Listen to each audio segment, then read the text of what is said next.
Stolen Seed. Written by Tim Eagle. Chapter 1. "Rob 'em all, rape 'em all, and kill 'em all. Isn't that what life's about?" Benson Rhoades asked no one. He was quoting another psychopath from another era. If walls could respond, the apartment walls would run from the madman. Cigarette smoke rose from Ben's mouth like a chimney. He paced the room, his face beet red. Smoke stung his eyes like ethereal shards of glass. The night outside the apartment was black as tar. There were no stars, just loud traffic from the streets and occasional blur of headlights. He hated the conurbation. He detested the intense heat and endless oceans of cement, not to mention the people. The people deserved to die. The bright side of this congestion was Ben could blend in. He had no friends. He was a lone wolf, the guy looking for a fight, looking to crush someone's face. People didn't need to breathe the same air he did. They were the curse on this overpopulated earth. The cigarette burnt down to a smoldering filter. He threw it on the ground and twisted a work boot over it, pulverizing it into the small cracks of the hardwood. His head was clearer. That had been the last smoke in the pack. He reluctantly left the confines of his apartment and darted into the thick, suffocating air of the city. The store was only a few blocks away. He walked through the alley, his shadow swallowed by the blackness until a working streetlight threw the silhouette into existence. The sounds of the city streets were muffled by buildings and seclusion. Ben's eyes darted around cautiously. In one crevice, there was a woman moaning as a man's head was between her legs. In another, the flash of a needle from a junkie titillated the eyes. There was no hiding in these dark places. Eyes were always judging, hateful, yet Ben was invisible. He held his hate close, more intimately, especially when he saw acts of social behavior. A chime on the door of the store sounded as he sauntered in. He was greeted by an Indian talking rapidly on the phone in his native language. The place was run down. Grimy floors, dirty glass on the coolers where handprints and grease were smeared. Shelves of dusty product that hadn't been sold in years filled the store. A couple opened and closed the cooler doors and were unable to decide what to drink. They needed to die, Ben thought. There was so much rot hiding in the aisles, in the city, in the world. There were 3 beefcakes standing in the corner, and Ben saw them eyeing him from his peripheral. Eye contact with anyone was forbidden. There was a lanky young man at the register buying a carton of generic menthol cigarettes. He leaned into the counter to avoid falling over. He needed to be sliced up too, but Ben was patiently waiting for the right person. His prey was going to come to him tonight. The clerk had a pack ready for Ben. He wanted to kill the man, but knew it wouldn't be safe. He could be discovered, and that would identify and shatter a lifetime of future kills. Ben handed his bait, a $50 bill, and took his change. He knew the 3 men saw the cash. He snatched the pack of smokes and left. No sooner did Ben start packing his cigarettes on the palm of his hand, and he heard the chiming door open behind him. He could hear the 3 men murmuring softly and using the dark as cover. He continued walking back through the obscurity of the alley, slowly and patiently. Ben's hate for life festered and flipped the switch inside. The kill switch. Turned on, he would kill. Turned off, he would not. It was a proverbial switch in the deepest recess of his primal brain. Ben heard the men speed up, and then his prey was running up on him. The switch flipped on almost instantly. Ben knew their type, adorned in leather jackets, knives in their pockets, brass knuckles on their fingers. Each one sneered, and they were ready for a fight. Ben lifted his fists and made his stance, legs apart slightly, a glare on his face, and his hands balled up and held close to his chest. They were in the wrong place at the wrong time. They wanted Ben's money, and Ben needed a kill. The largest of the group stepped forward. "You're a big man, huh?" he asked. He stood over 6 feet tall. His forehead was bulgy, his hair receded to the nether regions of the top of his head, and his eyes were set further apart than usual.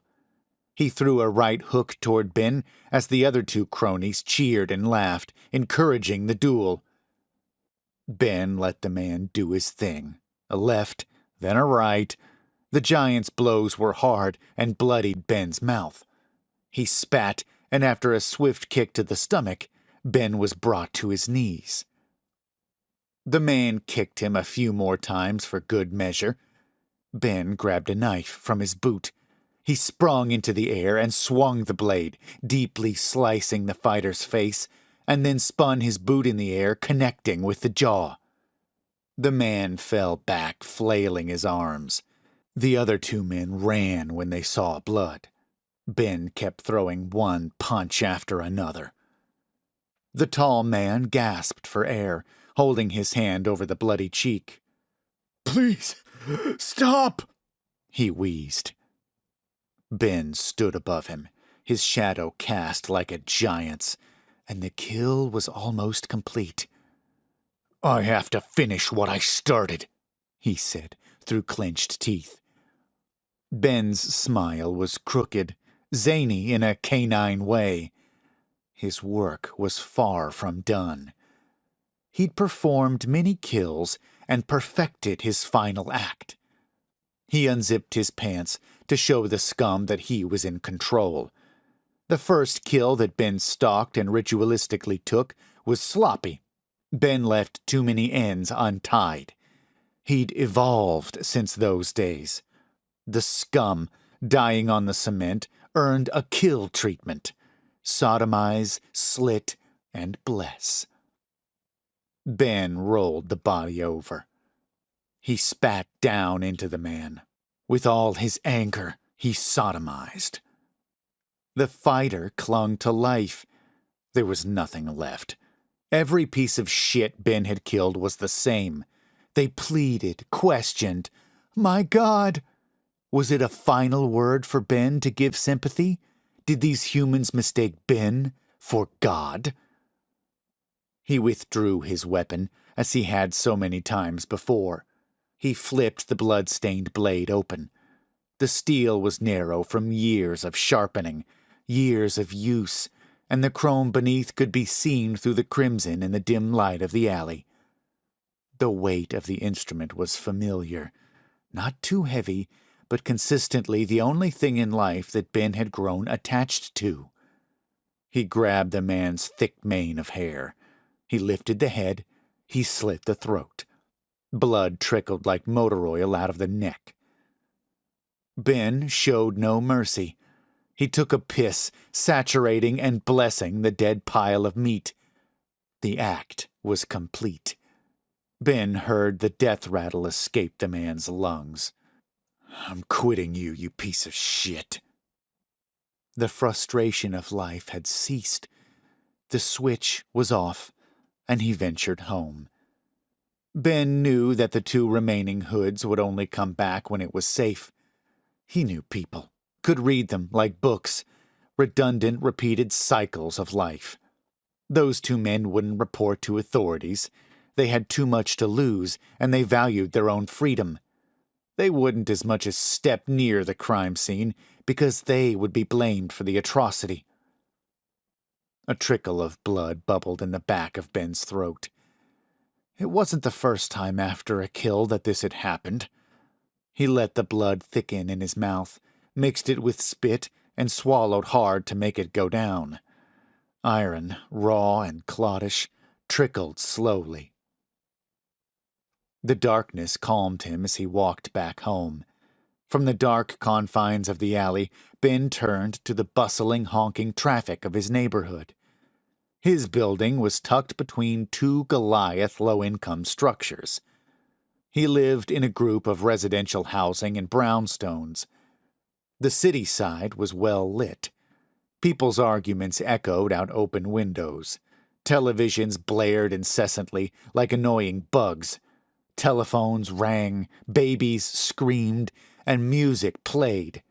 The louder and more chaotic, the more the city was complete. Tattered blankets served as curtains and blew out of an open window where there were two lovers' shadows displayed like a movie. Ben stopped outside and lit a cigarette to enjoy the show. A woman was moving up and down, the shadow of her long hair blown by a fan that hummed from somewhere nearby. She stood up and was replaced by another person, a man. Ben got hard, but didn't have the patience or the strength left to care, so he moved to the door of his building. He stepped to the security pad and entered his code. On the last digit, he saw a business card lying on the ground. He picked it up. It was faded and yellow. It read, "Killing is business, and business is—" The last word was unreadable. It reminded Ben of a heavy metal band he used to listen to. He shoved the wrinkled card in his pocket and bolted up 3 flights of stairs. He was out of breath entering the apartment, and he needed a smoke. Ben sat in a plaid chair that he'd picked up at a thrift store on 6 Mile. The ass dent gave him comfort. He didn't know how long he had the chair. Nothing in his life was worthy of owning for very long. Nothing.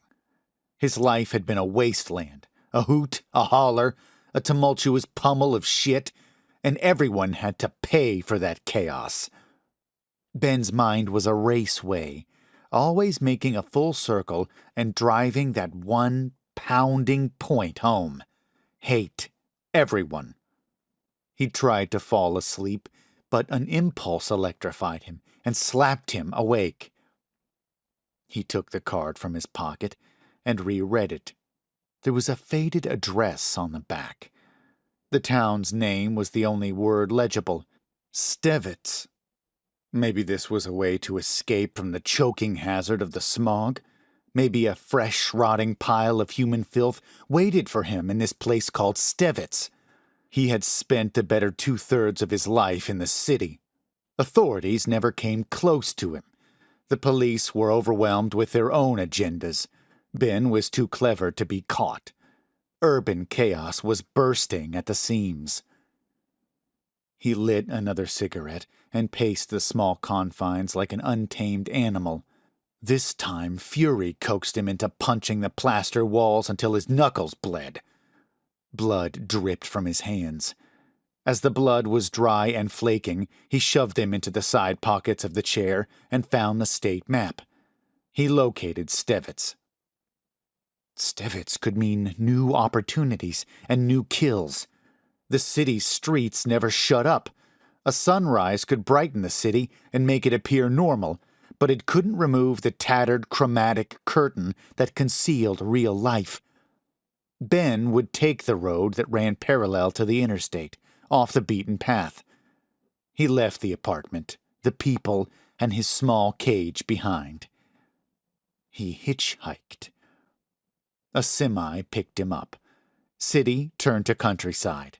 Old barns, overgrown fields of corn, soy, and farmland stretching as far as the eye could see. The scenery reminded Ben of his past, a place better left behind. But that past always surfaced when he least expected it to. Houses were separated by vast acres of fields. The only sounds drifting into the open window of the semi was an occasional car that passed the trucker's rig. Ben wasn't much for small talk, because any human interaction usually led to a murder. He drifted in his own head, dreaming of the tattoo he wanted on his back. The design of the tat was never done on paper. The design was in his head, locked there until he found the right person to do it. The art would be a double-headed unicorn when finished. The design would incorporate every single person he had murdered. The symbols would bleed into the piece of art, and no one would know what that skin chart meant. 2 unicorn heads, each facing the opposite direction, would be black, the eyes red, and the nostrils aflame. A fire from the equestrian's manes was fanned out like wings. Under that double-headed creature, he wanted an upside-down triangle. It was going to represent his life, his childhood, and the unbridled past. The driver pulled off to the side of the road. "Here's where the train stops. Stevats is a couple miles north. I have to go west from here." He downshifted and parked. The driver was an older man, divorced by the looks of the dent where a wedding ring had been. The man's mustache rolled upward on either end, twisting into a spiral. The guy looked oddly like a cat, and the mustache his whiskers. Ben, who was stuck in a myriad of unicorn and triangle, was startled into reality. "What?" "I'm not going any further north. Do you want to get out or go west with me?" The trucker smiled, his cat-like eyes twitching as if they were winking flirtatiously. "I'll get out." It took everything for Ben not to pull out his knife, slash the man's throat, and rape him. He looked too comfortable, earning a living, owning a truck, enjoying the world, and he deserved death. Ben was too close to his destination, so he passed on the impulse. "Going straight, we'll head to a drawbridge and into town. Make a left on the road running east and west, and you'll be heading into Audubon Hill. There's Darkrest University and an old age home up there. I delivered to both on 1 or 2 occasions." "Thanks for the ride," Ben said, hopping out and not looking back. His anger had subsided, but stirred heavily, simmering like an abyss, crackling like a fire. Country homes lined the path to Stevats. A few cars zoomed past him. There would be more for Ben at the university, so he headed west. The sun began to set, casting a fiery blaze over the trees jutting from Audubon Hill. Ben limped along, hoping the winding road into the forest would not be too much for the pounding throb in his leg. The pain grew worse. It was a constant in his life, but usually wasn't this bad. Old age came out of nowhere, and when he least needed it. There was a gas station ahead. 2 rusty pumps of antiquity sat in the front. Ben limped inside. A cowbell clunked dully. There was a kid in his 20s behind the cash register, reading a book. His bright red hair was disheveled, like he just clambered out of a nap. "Good day," Freckles said. Ben grunted incoherently. There were several aisles, and behind them coolers with beer and pop. Ben wanted more than anything for the pain to stop. He looked at the innocent 20-something. He probably didn't have a clue about life, what pain was, or how to hold a job for more than 2 weeks. The only drive the young man had was to finish the book he was holding. It was shit like that which usually flipped the switch in Ben's brain, that switch that said, "Kill 'em all." He found a bottle of ibuprofen and pocketed it. He left the aisle and eyed the candy at the counter, pretending to be interested in a candy bar. "Do you have Camels?" Ben asked. "No, we have Marlboro Reds. Do you want a pack?" "I'll take 'em." Anger boiled inside. The fire ignited.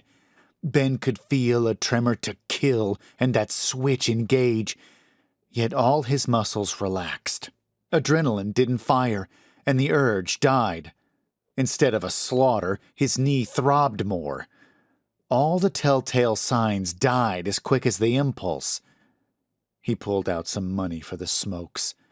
He shuddered, and his face was hot, and the spark extinguished. "You look bad, mister. Do you need some help?"